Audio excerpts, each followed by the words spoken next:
Mount Everest. जी हाँ दोस्तों, जब भी किसी ट्रैक या ऊंचे पहाड़ों के बारे में ख्याल आता है तो एक ही नाम जहन में आता है जिसे हम कहते हैं माउंट एवरेस्ट। वैसे तो दुनिया की सबसे ऊंची शिखर की ये चोटी नेपाल में है, मगर मसूरी स्थित जॉर्ज एवरेस्ट नामक एक पहाड़ी से इसका गहरा रिश्ता है। क्या है वो रिश्ता, आज हम इस वीडियो में आपसे शेयर करने वाले हैं। साथ ही साथ हम करेंगे इस पहाड़ की चोटी तक का ट्रैक। तो आप सभी लोगों का स्वागत है हमारे इस यूट्यूब चैनल पर। हम अपनी बुलेट लेकर न जाने कहाँ कहाँ घूम आए और अब तक हमने लगभग 10 वीडियो के जरिए बहुत सी जगहें दिखाई हैं जो कि टूरिस्ट डेस्टिनेशंस हैं, जिसका कोई ऐतिहासिक महत्व है या कहीं हिस्टोरिक सिग्निफिकेंस है। जैसे कि एशिया का सबसे ऊंचा शिव मंदिर, फर्स्ट एंग्लो नेपाल वॉर की याद में बने एक वॉर मेमोरियल का ट्रैक। हमने आपको सफ़र कराया उत्तराखंड और हिमाचल के बॉर्डर पर बने एक ऐतिहासिक गुरुद्वारे पर।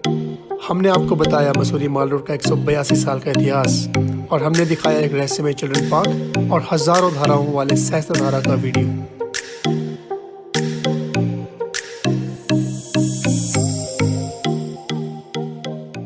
और आज मैं और विकास अपने बुलेट लेकर आ गए हैं पहाड़ों की रानी मसूरी में, जहाँ के प्राकृतिक नज़ारे, वेजिटेशन हमेशा से देश और विदेश के पर्यटकों के लिए आकर्षक का केंद्र है।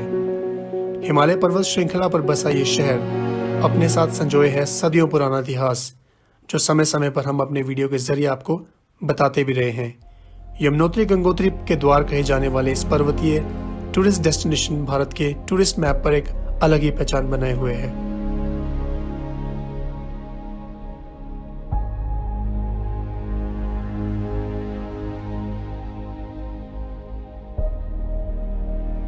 तो आइए चलते हैं देहरादून से जॉर्ज एवरेस्ट के इस 6578 फीट की ऊंचाई तक के सफर पर।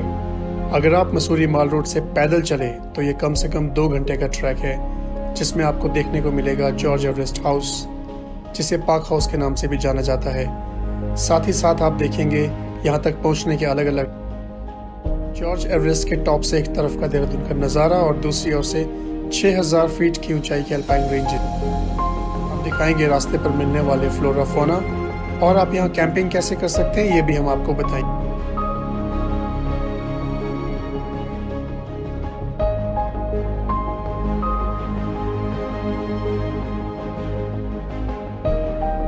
हमने यहाँ जाने के लिए देहरादून के नॉर्मल हाईवे को ना पकड़कर किमाड़ी का रास्ता लिया।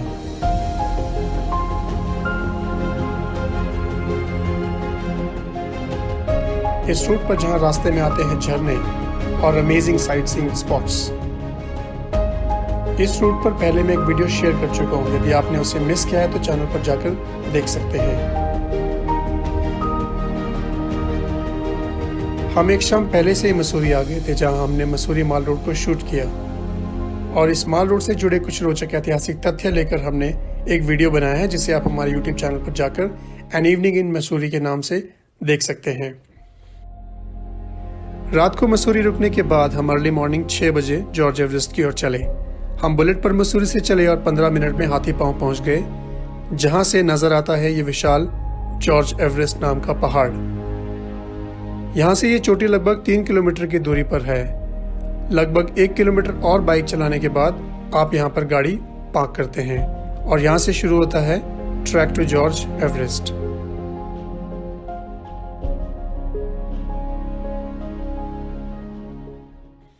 सबसे पहले आपको यहाँ के इस पक्के रास्ते को हम दिखाते हैं, जो लगभग 1 किलोमीटर का होगा, जिसके दोनों ओर जंगल है और बहुत थिक वेजिटेशन से ये रास्ता भरा है। आप इस जंगल में एक अद्भुत एनर्जी फील करते हैं, क्योंकि ये देवदार के पेड़ मैदानी क्षेत्रों से आए ट्रैकर्स को बहुत पसंद आने वाले हैं। लगभग 45 डिग्री की इस खड़ी चढ़ाई में आप ऊपर पहुंचते पहुंचते बहुत रिफ्रेश फील करेंगे। पेड़ों के बीच से सनसेट और सनराइज बहुत सुंदर दिखाई देते हैं।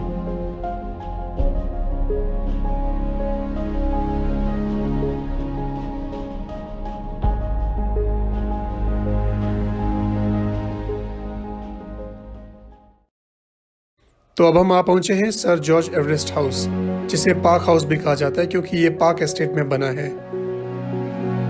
1832 में बने इस घर में सर जॉर्ज एवरेस्ट 11 साल तक रहे। यह घर पर्यटन विभाग के अधिकार क्षेत्र में आता है। दरअसल आज जो भी चीजें उस समय जियोलॉजिकल सर्वे में इस्तेमाल होती थी, वे अब सर्वे ऑफ इंडिया देहरादून में है। आजकल यहाँ अंदर जाने की मनाही है। जी हाँ, रिसेंट डेवलपमेंट ये है कि उत्तराखंड सरकार और सर्वे ऑफ इंडिया यहाँ एक फोटोग्राफर म्यूजियम बनाने जा रहे हैं, जिससे लोकल लोगों को रोजगार के अवसर प्राप्त होंगे और आने वाले सैलानियों को मिलेगा एक मानचित्र से भरा म्यूजियम। ये गांधी चौक से लगभग 6 किलोमीटर की दूरी पर स्थित है। कर्नल सर जॉर्ज एवरेस्ट एक ब्रिटिश सर्वेक्षक और भूगोलवेत्ता थे, जिन्होंने 1830 से 1843 तक भारत के सर्वेयर जनरल के रूप में काम किया। वे माउंट एवरेस्ट के लिए जाने जाते हैं। एवरेस्ट 16 साल की उम्र में भारत आए और वे ईस्ट इंडिया कंपनी में शामिल हो गए। इसके बाद वे ग्रेट ट्रिग्नोमेट्रिक सर्वे का हिस्सा रहे। द ग्रेट ट्रिग्नोमेट्रिक सर्वे एक ऐसा प्रोजेक्ट था जिसका उद्देश्य पूरे भारतीय उपमहाद्वीप को नापना था। इसकी शुरुआत 1802 में ईस्ट इंडिया कंपनी ने की थी। इसी प्रोजेक्ट के दौरान एवरेस्ट ने भारत के दक्षिणी बिंदु से नेपाल तक मेरिडियन आर्क का सर्वेक्षण किया। लगभग 2400 किलोमीटर या कहें 1500 मील की दूरी मापने के इस कार्य को उन्होंने 1806 से 1841 तक 35 वर्षों में पूरा किया और अंततः 1865 में रॉयल जियोग्राफिक सोसाइटी, जो कि यूके की एक सोसाइटी है, उन्होंने पीक 15 को जॉर्ज एवरेस्ट का नाम दिया। जी हाँ दोस्तों, यही वो लिंक है जो यहाँ रहने वाले सर जॉर्ज एवरेस्ट और माउंट एवरेस्ट में है।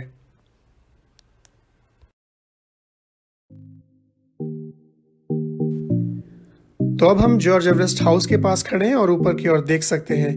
जी हाँ, यहाँ से शुरू होता है एक्चुअल ट्रैक, जो एक पहाड़ी रास्ता है।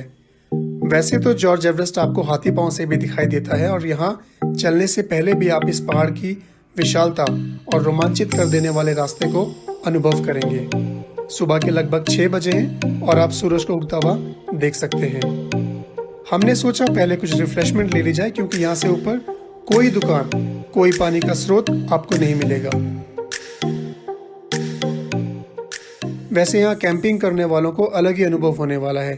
चलने से पहले हमने पाया कि यहाँ लोग कैंपिंग भी कर रहे हैं। लोकल लोगों से पूछने पर उन्होंने बताया कि जिसे भी कैंपिंग करनी वो प्रशासन से अनुमति लेकर यहाँ कैंपिंग कर सकते हैं। 6500 फीट की इस ऊंचाई पर कैंपिंग का ये अनुभव आपकी किसी लाइफ टाइम इवेंट से कम नहीं होगा।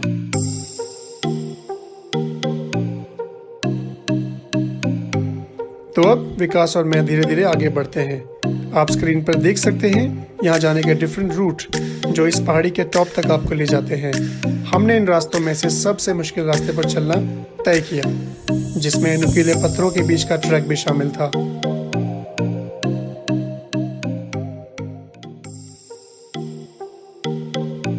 मेरे साथी विकास शिमला के रहने वाले हैं, तो ये आसानी से इन पहाड़ी रास्तों पर चल पा रहे हैं। आपको मैं बता दूं, इन पत्थरों पर बहुत सावधानी पूर्वक चलना होगा। आप इन पर ट्रैक करते हुए फिसल भी सकते हैं और आपको चोट भी लग सकती है।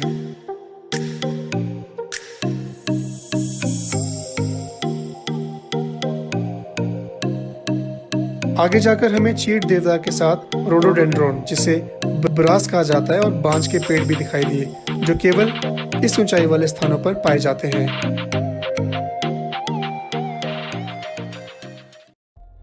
और अब हम धीरे धीरे ऊपर की ओर जा रहे हैं और आसपास के पेड़ पौधे कम होते जा रहे हैं।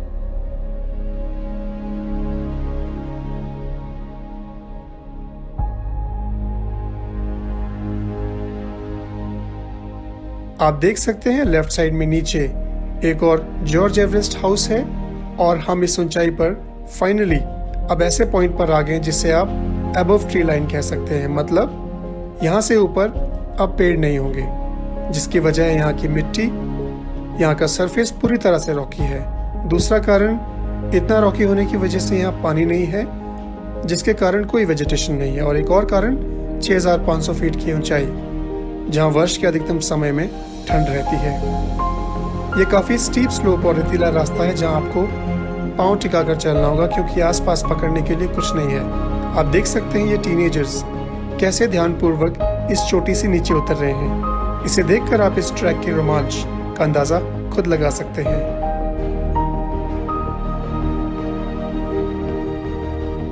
तो फाइनली द लास्ट लैप, जहां से आप पहुंचते हैं इस पहाड़ के टॉप पर, जहां आसमान आपकी भुजाओं में है और बादल आपके नीचे। यहाँ के नज़ारों को मैं शब्दों में बयान नहीं कर सकता। इस चोटी के टॉप से इस मंत्रमुग्ध कर देने वाले पैनोरामिक व्यू को आप स्क्रीन पर देख सकते हैं। शहर की भीड़ से दूर। यहाँ इस शांत स्थान पर आप अपने अंदर एक अलग ऊर्जा को महसूस करेंगे। आप इस समय बादलों के ऊपर हैं और अबव ट्री लाइन है, मतलब इतनी ठंड है कि यहाँ पेड़ पौधे नहीं हैं। इस चोटी पर पहुंचने का अद्भुत एहसास आपने पहले कभी अनुभव नहीं किया होगा।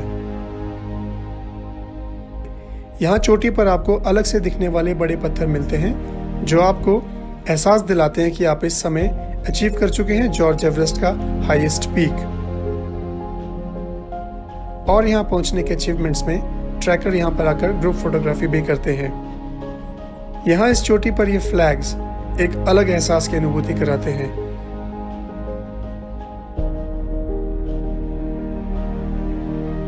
इन फ्लैग्स और इनके इस खास क्रम के बारे में मैं आपको पिछले ही वीडियोस में बता चुका हूँ। इस पीक पर इन दो पहाड़ियों के बीच इन फ्लैग्स को बहुत ही खूबसूरती से लगाया गया है। हम अब दूसरी पहाड़ी पर आ गए हैं और आप देख सकते हैं ये खूबसूरत दृश्य।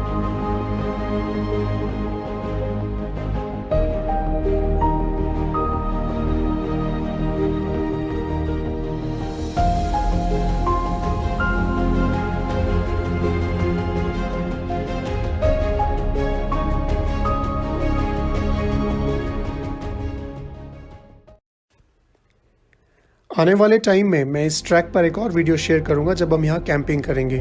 तो फिलहाल इतना ही, और अब लगभग 4 घंटे यहाँ बिताने के बाद हम वापस चल दिए हैं मसूरी की ओर। यकीन मानिए इस पहाड़ पर चढ़ने के साथ साथ यहाँ से उतरने का सफ़र भी रोमांचित है। आपको बहुत सावधानी से उतरना होगा।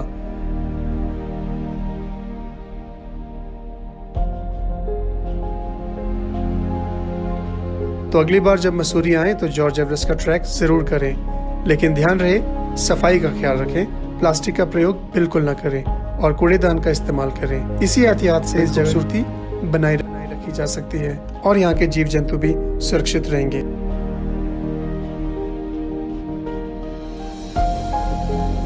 आशा है आपको मेरा ये वीडियो ज़रूर पसंद आया होगा। जॉर्ज एवरेस्ट नेचर वॉक पर आपको कैसा लगा मेरा ये वीडियो, कमेंट बॉक्स में ज़रूर लिखें। मिलता हूँ अगले वीडियोस के साथ।